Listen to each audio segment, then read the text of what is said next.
लाडक्या बहिणींनी कोणत्याही भूलथापांना बळी पडू नये असे मंत्री अदिती तटकरे यांनी लाडक्या बहिणींना आवाहन केलंय। काहीतरी गैरसमज पसरवला जात आहे, कुठलीही नव्याने घटना घडलेली नाहीये। सप्टेंबर-ऑक्टोबर मध्ये विभागाच्या वतीने गावोगावी तपासणी करण्यात आली आहे। संबंधितांवर पोलीस कारवाईचे आदेशही देण्यात आले आहेत असे त्या म्हणाल्या। रायगड जिल्ह्यातील वडखळ पेन येथे अंगणवाडी शाळा नंबर 3 येथे मुलांच्या पोषण आहार पाकिटात उंदीर सापडल्याची घटना घडली। हे खरे, पण अशी घटना इतरत्र कुठेही घडलेली नाही असेही त्यांनी यावेळी स्पष्ट केले। मला वाटतंय की माध्यमांनी त्या संदर्भातलं काहीतरी गैरसमज हा पसरवलेला आहे। अशा पद्धतीची कुठलीही घटना खरं तर ऑक्टोबर महिन्यामध्ये आणि सप्टेंबर महिन्यामध्ये ज्या वेळेला विभागाच्याच वतीने स्क्रुटिनी चालू होती त्यावेळेला ही घटना झालेली आहे। ही काही नव्याने झालेली घटना नाही आणि त्यांच्यावर कारवाई जी आहे ही त्याच वेळेला झालेली आहे। त्याच्यामुळे आता नव्याने कुठला तरी गैरसमज पसरवण्याचा जो प्रयत्न होतोय, माझी सर्व लाडक्या बहिणींना आपल्या माध्यमातून विनंती राहील की अशा कुठल्याही भूलथापांना आपण बळी पडू नये।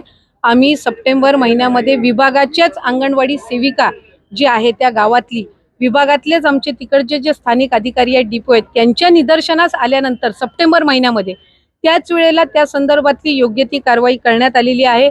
ते अकाउंट त्यांना कुठल्याही पद्धतीचा लाभ हा त्यावेळेला देण्यात आला नव्हता, कारण आमच्या प्राथमिक चौकशीमध्येच ते सामोरं आलेलं आहे। आम्ही स्वतःहून विभागाने त्या संदर्भामध्ये पोलीस विभागाकडे FIR आम्ही लॉन्च केलेली आहे, ज्याची माहिती सुद्धा आम्ही प्रसार माध्यमांना दिलेली आहे।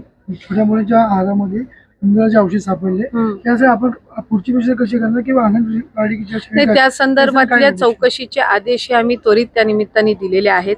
तो आहार जो आहे, ज्या पाकिट होतं त्या संदर्भातली सुद्धा ते कुठल्या ट्रान्झिटमध्ये ते डिलिव्हर झालेलं होतं या संदर्भातली सुद्धा सखोल चौकशी असेल। जे त्याचे पुरवठादार होते यांना सुद्धा आम्ही त्या संदर्भातली नोटीस बजावलेली आहे आणि जो त्या व्यतिरिक्त ज्यांना त्यावेळेला तो आहार किंवा ते पॅकेट्स पुरवले गेलेले आहेत त्यांच्या संदर्भातली सुद्धा आम्ही चौकशी केलेली आहे। त्यांच्या कोणाच्याही पॅकेट्समध्ये तशा पद्धतीचं काही आढळलेलं नाहीये एक।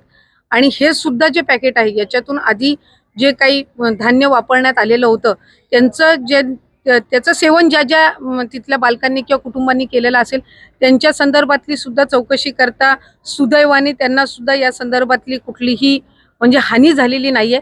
पण अशा पद्धतीच्या घटना हे घडू नये आम्ही जे संबंधित ठेकेदार आहेत त्यांनाही नोटीस बजावलेली आहे। ते जे धान्य आहे ते सुद्धा बदलून हे त्या अंगणवाडी पर्यंत दिलेलं आहे।